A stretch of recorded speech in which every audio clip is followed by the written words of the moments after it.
Okay, here we are in Outward Game with the new DLC, the Soroboreans.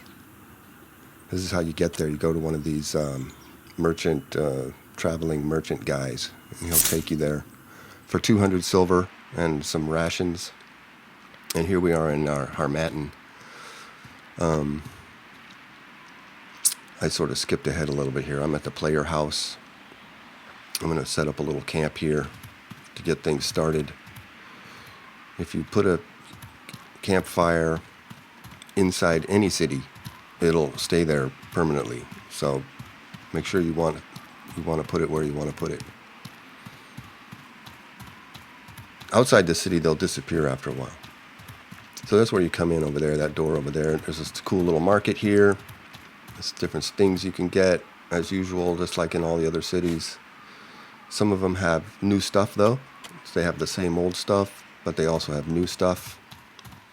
So I think this is pretty cool.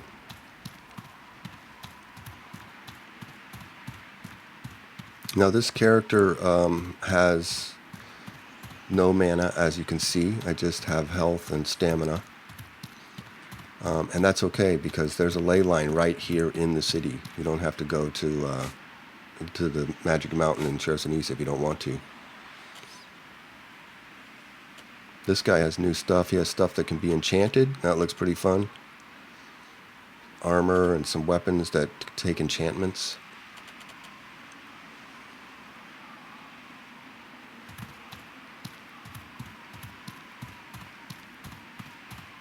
There's another merchant down there. Now there's this sort of little plaza right here.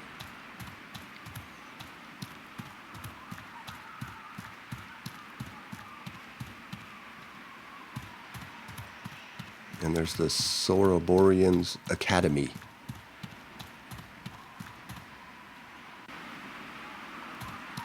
Notice how the ambient sound came inside. There's something going on with the ambient sound in this game. The whole game, not just the DLC. This guy looks like the guy that will give you your faction quest. I have not started a faction with this character, so if you want to do the faction quests, you should bring a character in that does not have a faction already. Here's your ley line.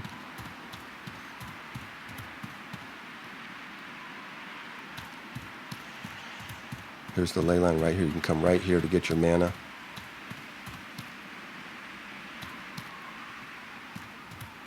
So I could get mana there if I wanted to do that right now. And here's a trainer. There's two new trainers in the DLC. This one is obviously for magic. Hex Mage. Sounds pretty fun. Now I have one resource point left. So I could get this. I could start going up this tree if I wanted to. You can always get the skills that are below the resource point of any trainer. But once you use your resource point, you only get 3 of them. So you should probably come here with a character that has at least 1 left over, or 2, and that has not joined a faction. The graphics are great. There was a merchant back there that I passed in where the ley line was, that will sell you things to do enchantments and stuff like that. So I'll probably be checking that out. That kind of is interesting to me, enchanting armor and weapons and stuff. I'm into that. There's this cool building with cool colors coming out of the top. The graphics in this game, of course, are excellent, as expected. Now this ambient sound you're hearing doesn't always play. It's playing now. I hope this building opens up later. And this guy, I hope this guy opens up later. He doesn't really say much. But the ambient sound sort of like it isn't always on, and I've noticed it in other cities too. And you know, in the Hollowed Marsh doesn't have any ambient sound at all. It never did, and it never does. But I've noticed the ambient sound inside cities, like in Berg, it won't be there at first. Here's the other trainer. He's the speedster. This looks more like melee, I think. He has different things you can get. So I could go up that tree if I wanted to, since I have 1 resource point left.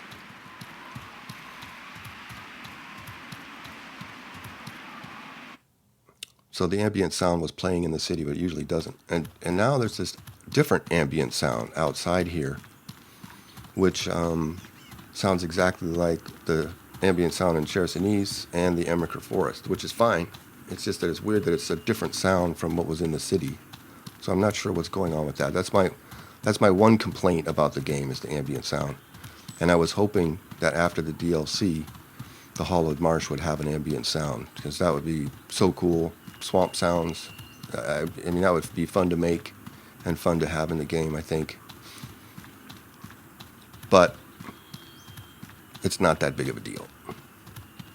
This is the same game. You have this whole new area. And I know they said this was something they couldn't finish in the beginning. And I've heard some people criticize that. And they didn't have the budget for it. That's why they stopped. And now they do. They didn't know the game was going to be popular. I didn't know it either. Here's corruption. This is new. You can see I'm getting corruption there. Now, corruption can be negative or positive. More for people that do magic, it can be positive. So that's something to check out. Now I have my other two skills are bow skills, which is usually what I use. You can see them down in the bottom right. You can see my skills there. And I have pressure plate expertise. So when I saw the trailer for the new DLC come out, they said that the enemies were going to be more powerful and more challenging. And I think they must be talking about bosses, because these guys are pretty regular. And you can see using the bow skill here is effective on this guy, effective on bandits and stuff, but it's not a superpower, you know. It doesn't just... Sometimes I can get him in 3 shots, you know. There's 3 special shots that come with the bow. There's the piercing shot, which is a bleeding shot, and that's why he just went down. He was bleeding. And then there's the sniper shot, which is a powerful shot. And then there's the evasive shot, which you sort of jump away. It's for when people are getting close. I'm going to switch out my bag here like I usually do, so I can loot.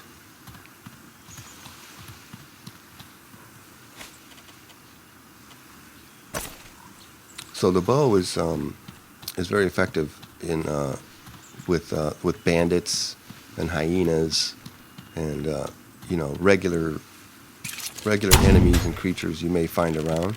But it's not that great on the bosses, especially if they're ethereal. If they're ethereal, you know, I'm in trouble, because it just takes too many arrows to take them down. This is a Khazit warrior, and there's a fort where you can go, and there's a bunch of them there, and you can take their weapons and you can make money. That's what I usually do, and their weapons are relatively valuable. Okay, see there, I got that guy.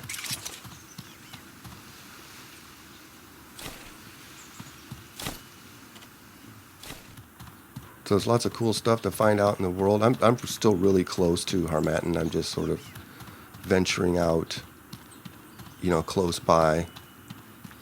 And I found this little arena here. And I wanted to show you these. I think these are new creatures. So these creatures are more powerful. And I have pressure plate expertise, which you get from the guy in Levant. And you also get the feather dodge with that guy. He's the rogue trainer. He's in the slums of Levant. The feather dodge lets you dodge with any backpack without being encumbered. But you can also just get the pressure plate without going up the skill tree. But then it's just like a tripwire trap. So when you get the expertise, you can reuse the trap. You don't have to buy new traps, and you can reload the trap. So if someone runs over it, you could just reload it again. And for me, it's really great since I use a bow, because you can make ethereal traps. You can't do that with the tripwire trap. Tripwire trap is mainly physical damage. With these traps, you can put ethereal traps, so I can take care of ghosts and some of those other creatures that are difficult with the bow.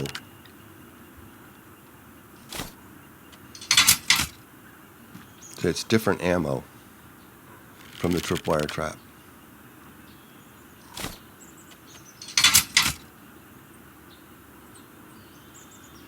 So this guy looks physical to me, but I don't know. I've never seen one of these guys before.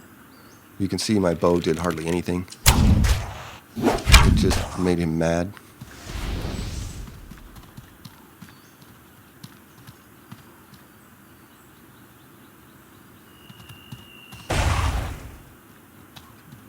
That was an incendiary trap. So that seemed to have done a little damage to him. But that was pretty cool. Yeah, he's mad now.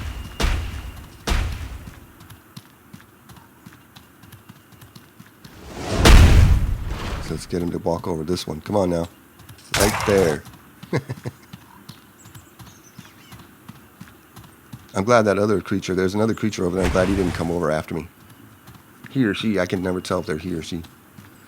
So here you can see this trap's been sprung, but I can pick it back up and keep that for later use. Take his stuff. And I can reload this one. That creature over there looks ethereal, so I'm going to use ethereal traps. I'm going to reload these traps.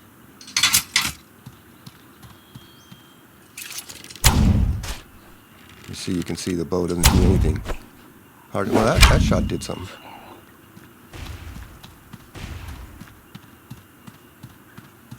Yeah, she looks kind of cool.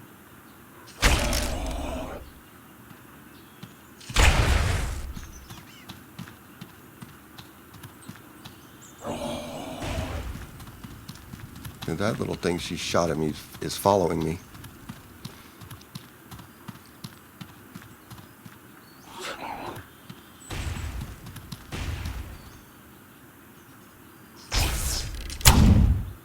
Oops, I missed. There we go.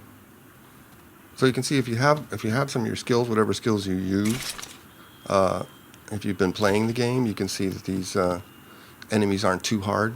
You know, you shouldn't have any trouble. If you come here with a new character, you know, you're gonna have to skill up. You have to come up some kind of skill tree or something. I would suggest skilling up a new character a little bit at least before you come here. But otherwise, these characters are mostly, as far as I can tell, pretty regular, pretty easy to beat if you know what you're doing.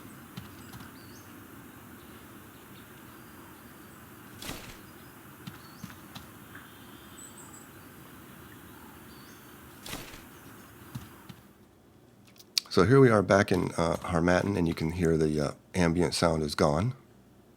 It didn't load or whatever. And this guy will take you back.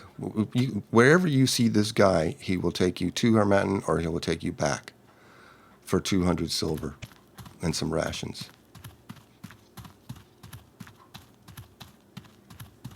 So here I am back. That was a good day. I didn't put everything that I did in the video, obviously. I went and got more bandits, and I took their weapons. So you can see here that this is a pretty good haul. I spent all my money coming here. But it wasn't too hard to make 400 silver. There's other stuff I can sell. I just don't know if it's worth anything yet. I still have to figure it out.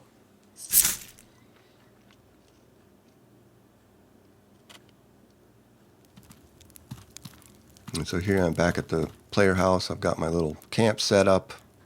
So I'm ready to get into the game, figure out what skill I want to do or where I want to explore. So that's it. See you guys next time.